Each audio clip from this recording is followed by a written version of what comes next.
Assalamualaikum. Warahmatullahi. Perkenalkan nama saya Firly.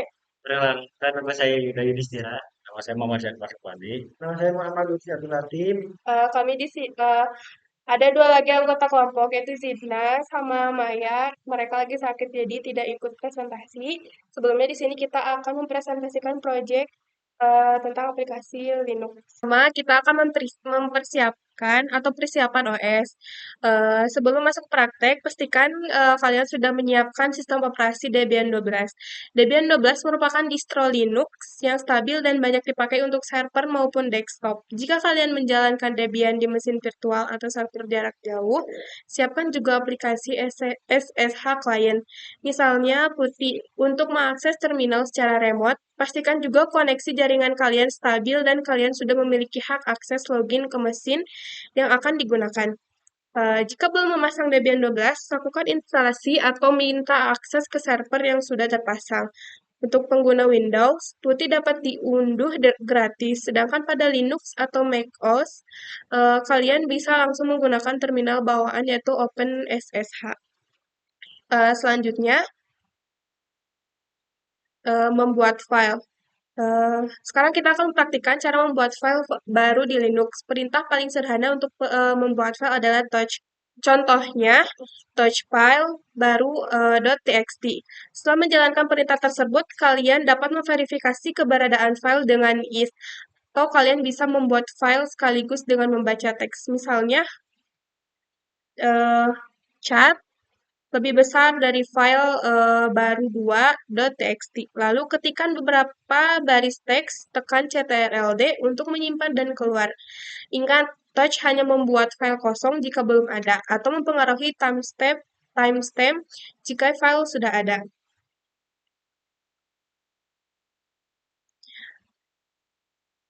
Poin-poin yang perlu diingat yaitu touch name file, membuat file baru atau memperbarui waktu akses atau modifikasi, chat lebih besar dari terus nama filenya, membuat file baru dengan memasukkan konten teks manual. Setelah itu membuat file lalu cek menggunakan ls atau lsl min l. Lalu setelah itu kita akan mengcopy file. Untuk menyalin copy file di Linux, kita menggunakan perintah cp sintaks dasarnya.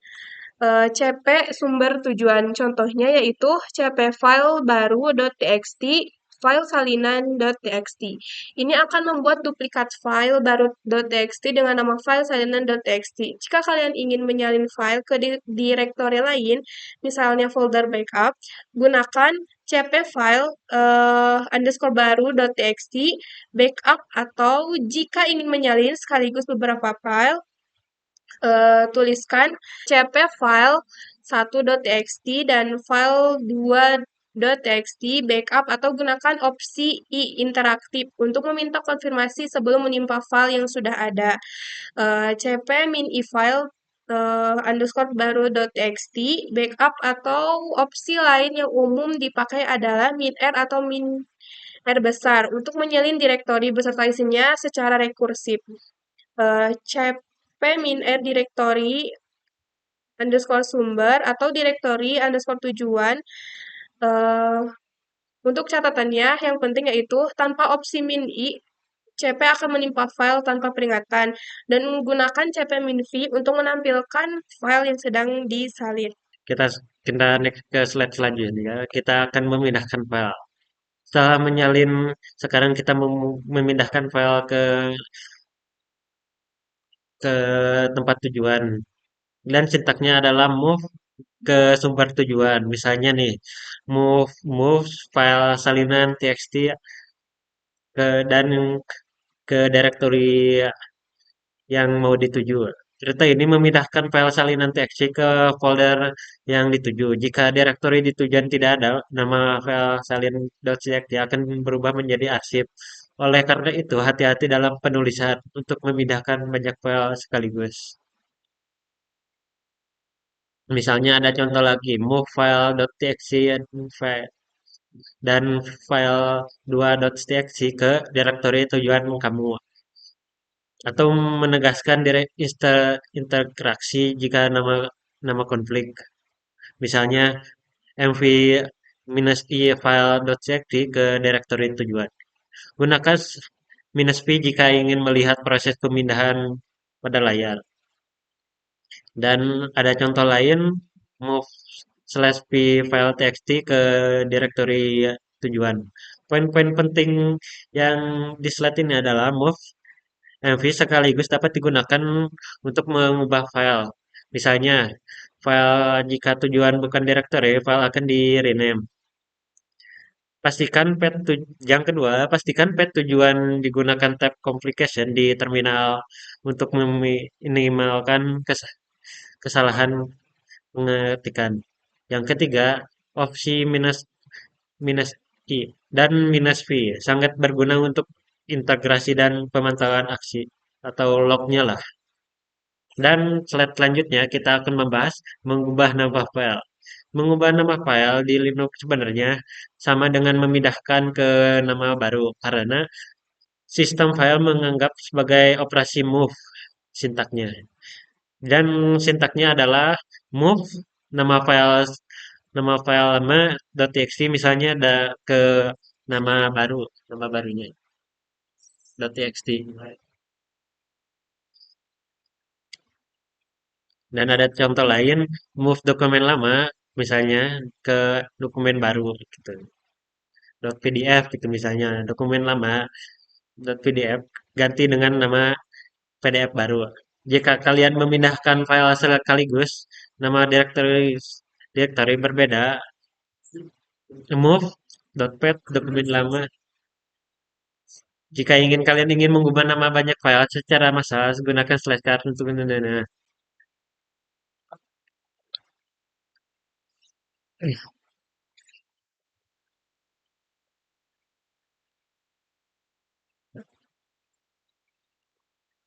Mana ya?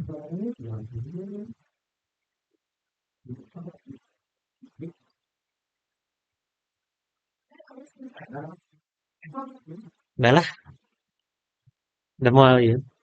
Bukakan. Dia terkena naon?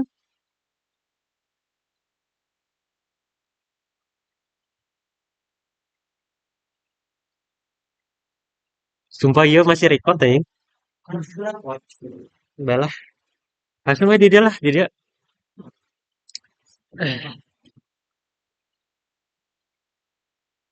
Poin-poin utama di slide ini ya, yang ke satu, MV file lama ke dan menggantinya ke file baru adalah cara yang paling sederhana. Yang kedua, batch rename, bisa pakai wildcard atau rename.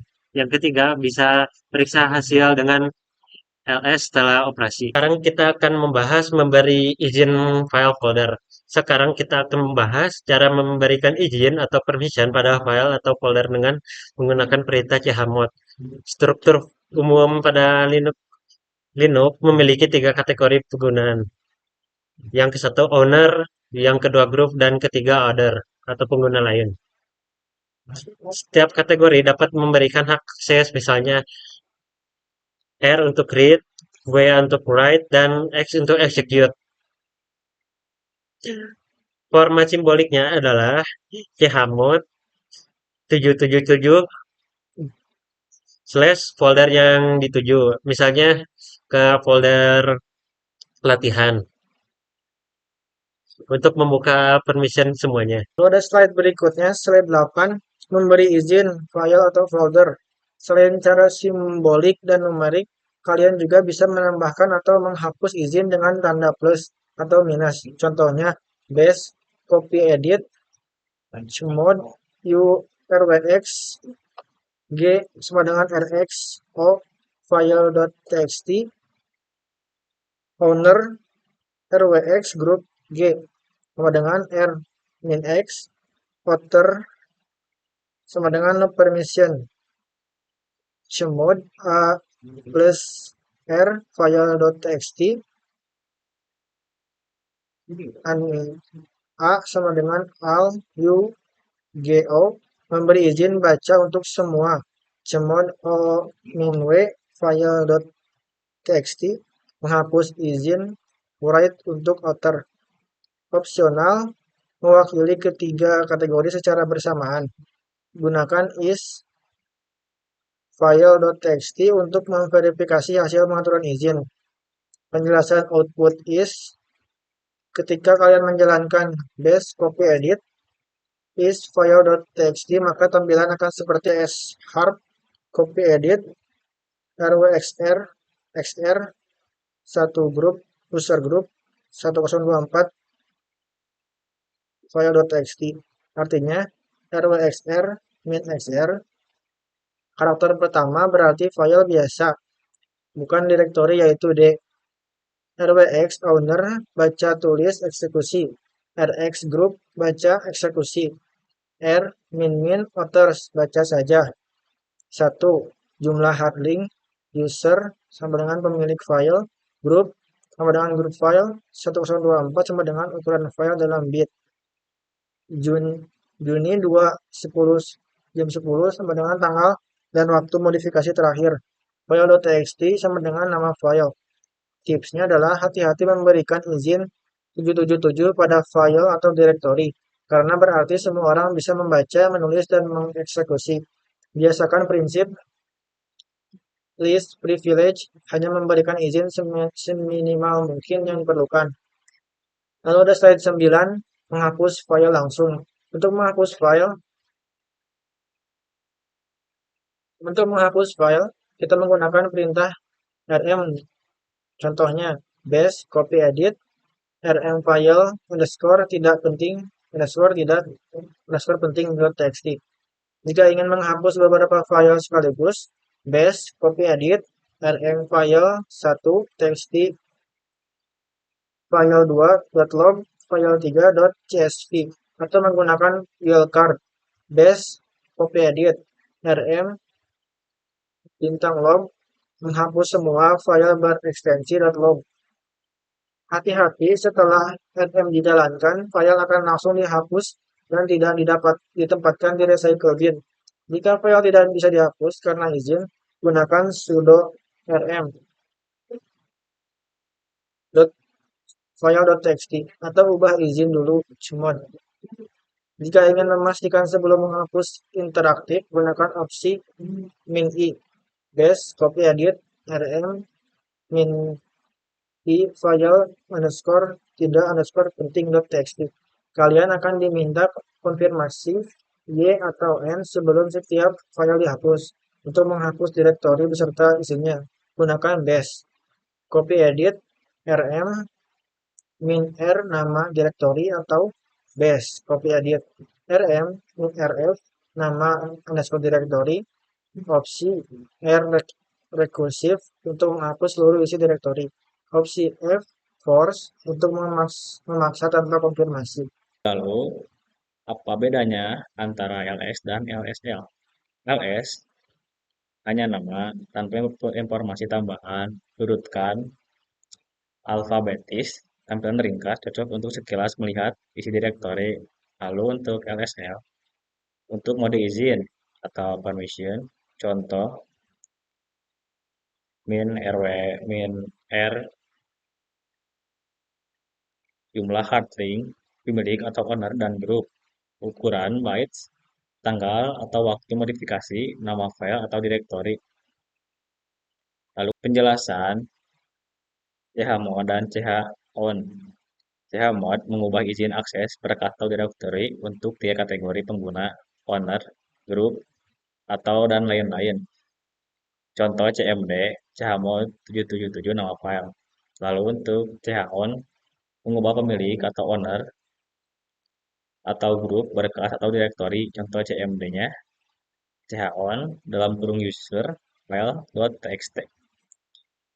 Lalu untuk kesimpulannya, chmod digunakan untuk mengatur izin akses, read, write, atau execute pada file atau direktori, baik secara simbolik, misalnya u plus rwx, maupun numerik, misalnya 755. Untuk chown digunakan untuk mengubah kepemilikan, yaitu pemilik atau grup pada file atau direktori, misalnya abay.2dev. Keduanya sering dipakai bersama ls, l, untuk memverifikasi perubahan. LSL menampilkan kolom izin pemilik, grup, ukuran, dan waktu modifikasi. Dengan kombinasi tepat chmod dan chown, memungkinkan Anda mengamankan file dan mengelola siapa yang dapat mengakses atau mengelola berkas sistem di Linux. Sekian dari presentasi kami. Jika ada kesalahan atau kata-kata yang salah, lanjut. Wassalam. Assalamualaikum warahmatullahi wabarakatuh.